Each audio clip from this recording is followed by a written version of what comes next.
Hello, and welcome to People of the Pod, brought to you by American Jewish Committee. Each week, we take you beyond the headlines to help you understand what they all mean for America, Israel, and the Jewish people. I'm your host, Manya Brashear-Pashman.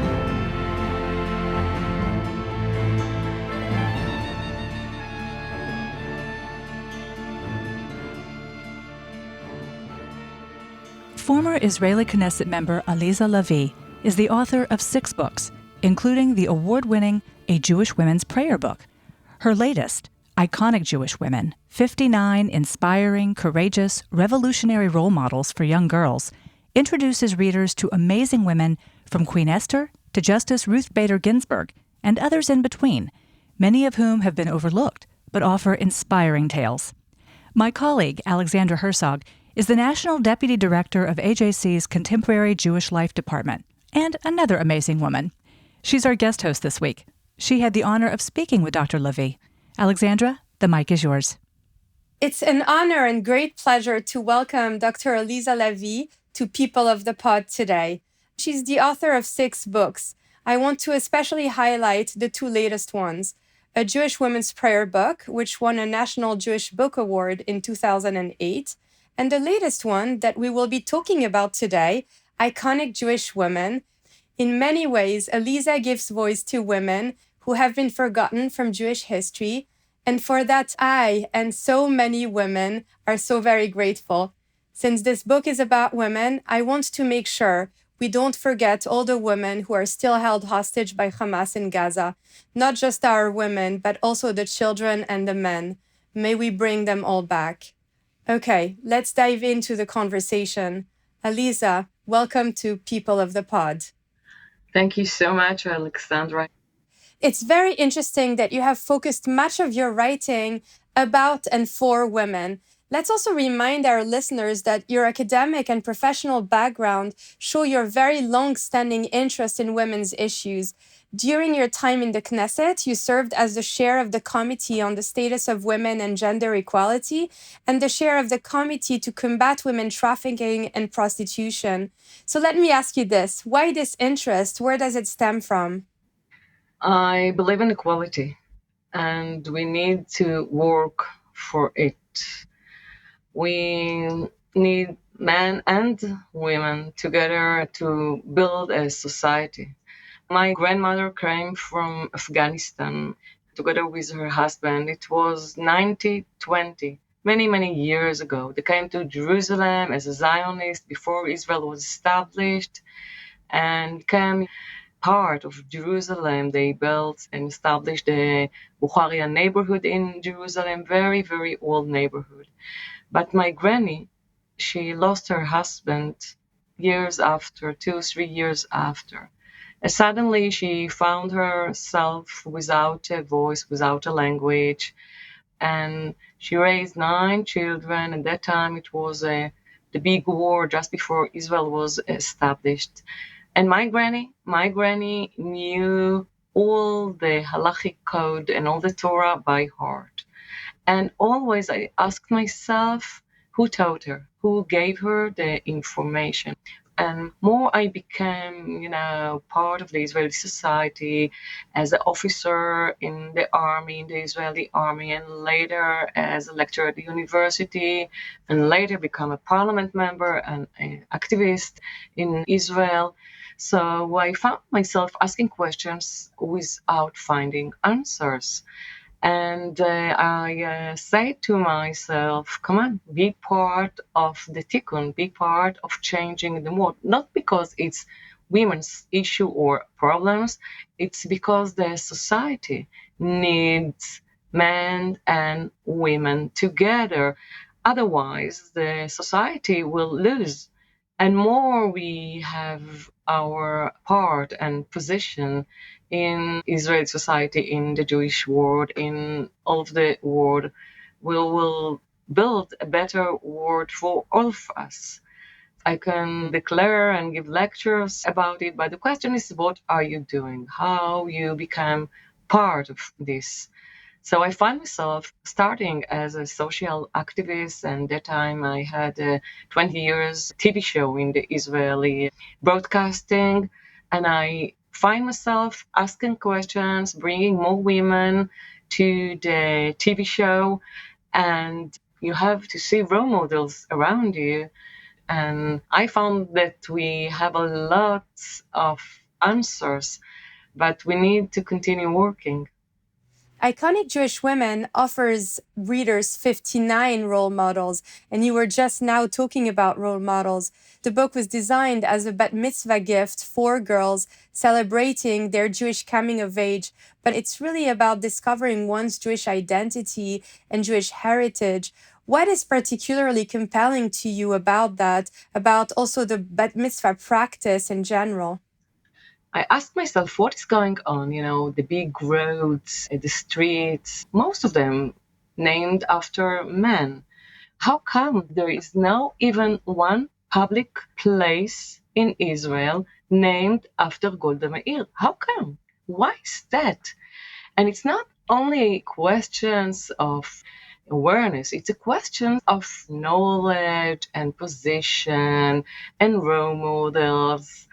And more I become familiar with the fact that I'm not that familiar with my heritage, with my history as a Jewish woman, as an Israeli woman. And even though women from the Bible, what really we know about Deborah the prophet, or Miriam the prophet, or Esther the queen?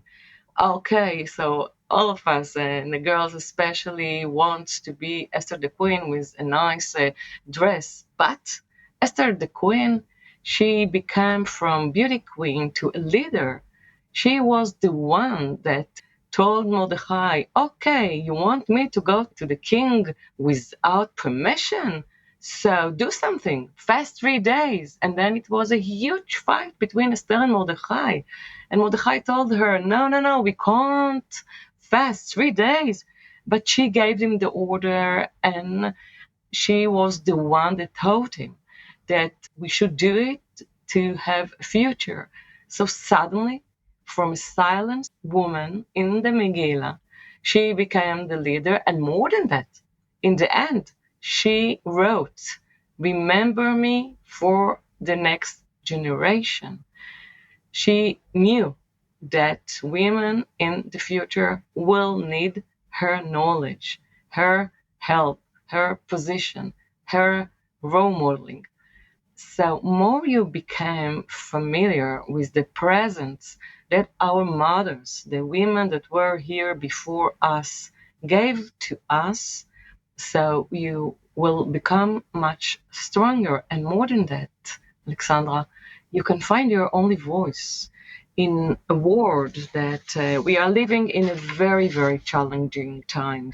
Increasing antisemitism and political instability, a lack of leadership, and growing disconnected from tradition. And we in Israel, in the middle of a war, were a brave soul who took responsibility. And I think that that's really a project that you did also in your previous book, at Tfilat Nashim, a Jewish women's prayer book.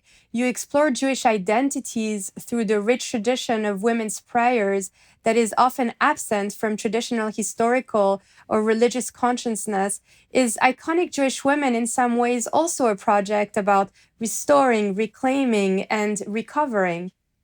You are so right, and thanks for this question.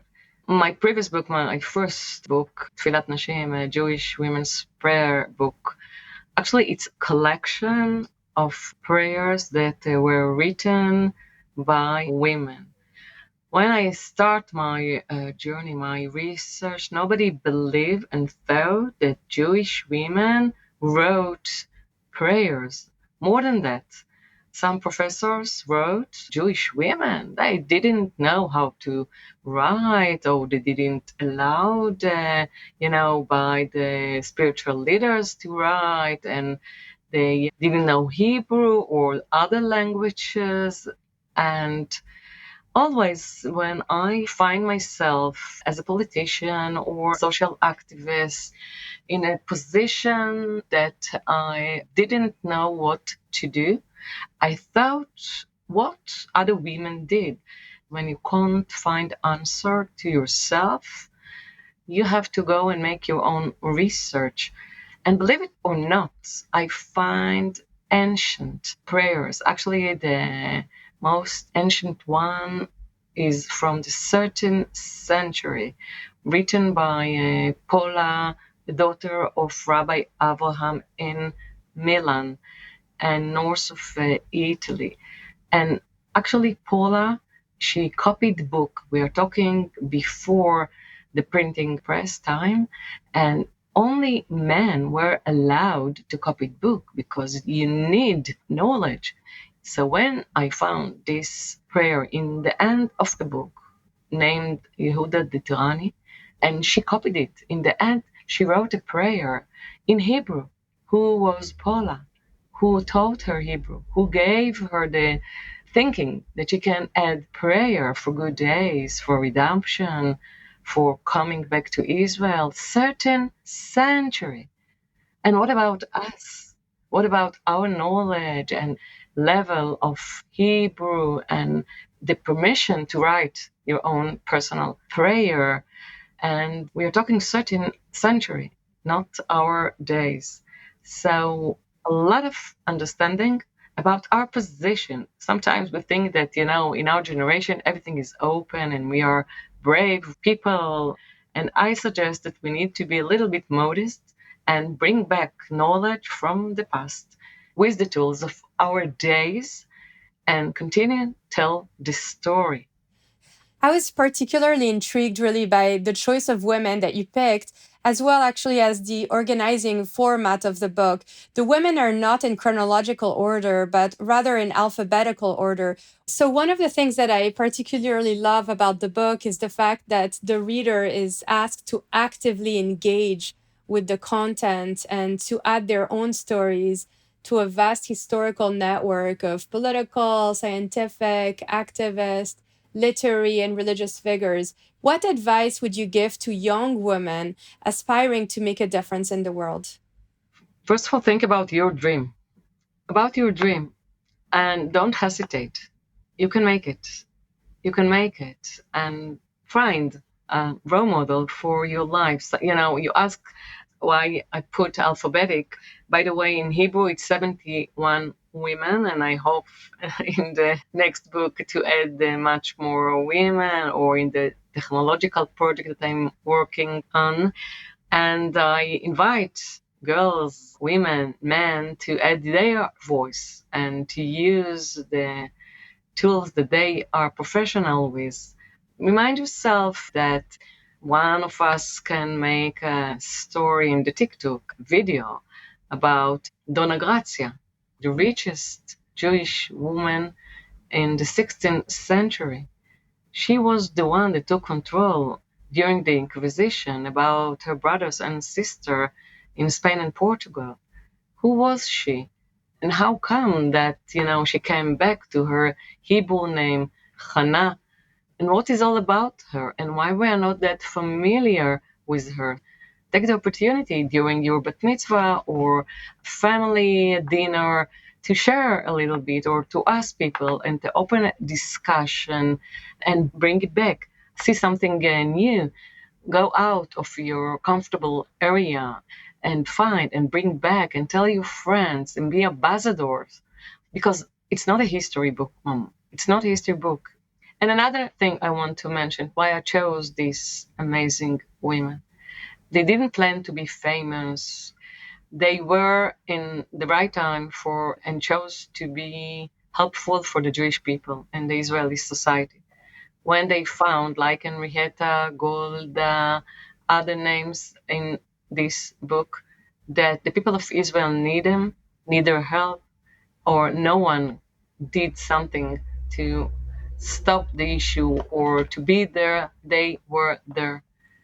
Right. And so you're basically inviting young women by engaging also with all of those amazing role models. And by the way, I do think that using an alphabetical order rather than a chronological order actually adds a lot of dynamism because it really creates a conversation across time periods between Queen Esther, Glückel of Hameln, Golda Meir, and Deborah Lipstadt. And so, the reader, is really asked to add their voice to this amazing group of women that they can be a part of. And I think that really adds a content and a component of leadership that they can take on into their own life. In the end, you can also find timeline of iconic Jewish women because we not always remember and know which year and Hebrew years and the area, etc., etc.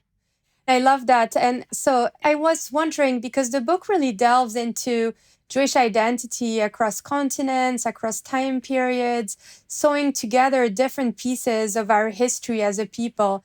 And I would be remiss if I didn't connect the difficult time that we're in as a people since October 7 with the powerful examples of leadership we find in the book and we are asked to look for around us in our daily lives. What do you think makes the book even more important at this particular time?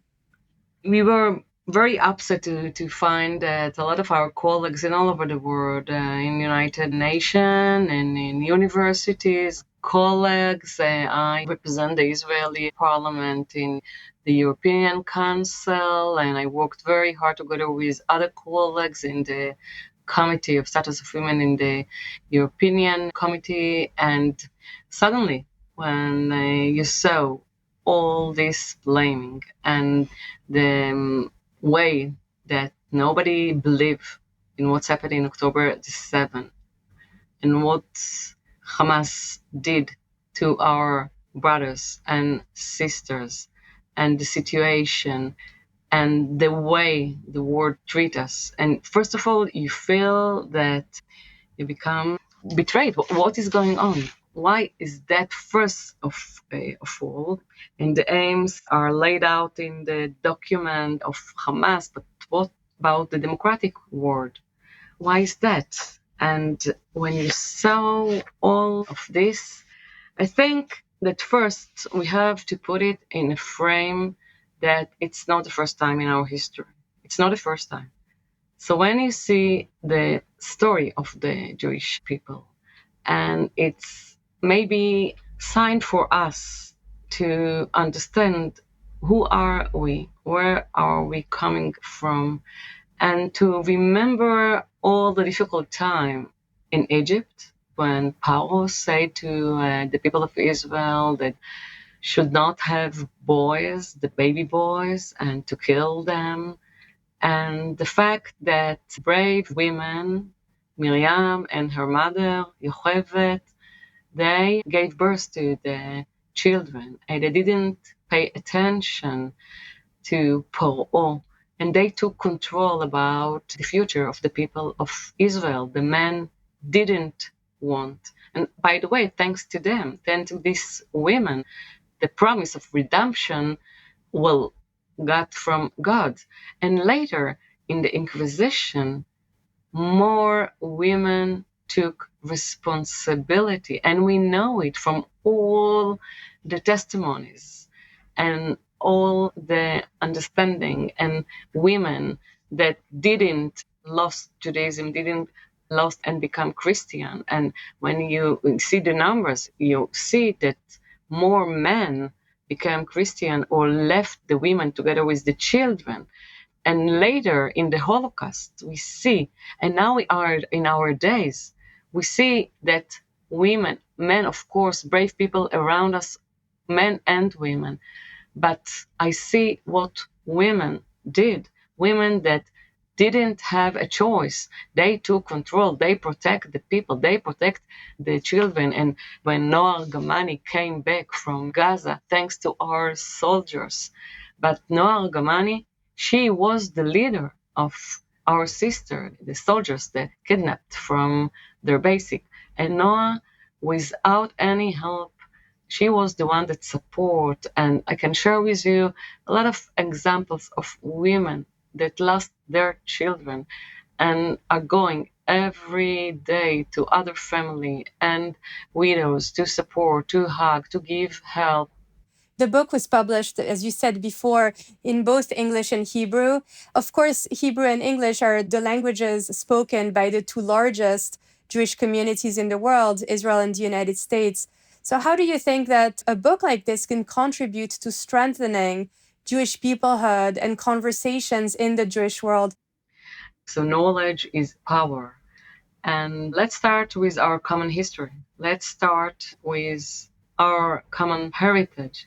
So this book invites you to start, to begin, to continue the conversation between yourself, between you and your spouse or your family, of course, your children, that, you know what, to bring back the responsibility to parents, to the family. What's happened actually that in ancient world, the family took responsibility to the Jewish education or belonging. And then later the communities, because when they saw what's happening in the families, and later organizations, we can start, the discussion about your amazing organization that taking the responsibility and think about new directions or legacy or tools to continue. This book is an invitation to, maybe to grandmothers, to aunts, to teachers, to educators, to organizations, to take knowledge and inspiration from a book like this. Thank you, Alisa. So in a post-October 7 world, where Jewish women worldwide have had to make their voices heard even more than usual to denounce the sexual violence that occurred on October 7, the deafening silence of many women's organizations, how has that impacted the conversations you're having? Could you tell us a little bit about how women have been engaging with you about the book? When this book was published in Israel, it was before the war. But in Israel that time, it was not an easy time in between the people of Israel that start, many, many voices, again, the government and again, the parliament and etc., etc. And we need to bring, the peaceful and to understand that the enemy is out of us. And for the enemy, all the Jewish are the same. It doesn't matter if you are secular, religious, Orthodox, Reconstruction, Reform. For them, we had this experience. Remember, we had it in the Holocaust. They count 7 generations ahead. Your question is a wake-up call. The answer is a wake-up call for all of us, the citizens, the governments, the Jewish people all over the world, and to start getting a serious thinking about the day after. And even now, when you ask yourself, how come our brothers and sisters still in Gaza? Where is the Red Cross? So you can blame Israel all the time about that we are not, delivering food to Gaza, but you know what is going in Gaza, and you know who took all the food, etc. The Hamas, and it's not going to women and children. And what about our people? Where are they? So hypocrisy, yes. Tikkun olam, of course. But in between, we need to understand that we, the Jewish people, have to work together and to bring back knowledge from the past. It's not a history lesson. Thank you so much. I love that we end on hope and a better future. So I'm going to keep these words as the last ones. And with the notion, I'm going to add of bring them home. Thank you so much for joining us, Alisa, to People of the Pod. Thank you so much, Alexandra, for having me. And we'll pray for good days. If you missed last week's episode, be sure to tune in for my conversation with Nova Music Festival survivor Daniel Vaknin about the horrific events that unfolded on October 7th, 2023, and the brave Holocaust survivor who kept him and a handful of others safe and alive that day.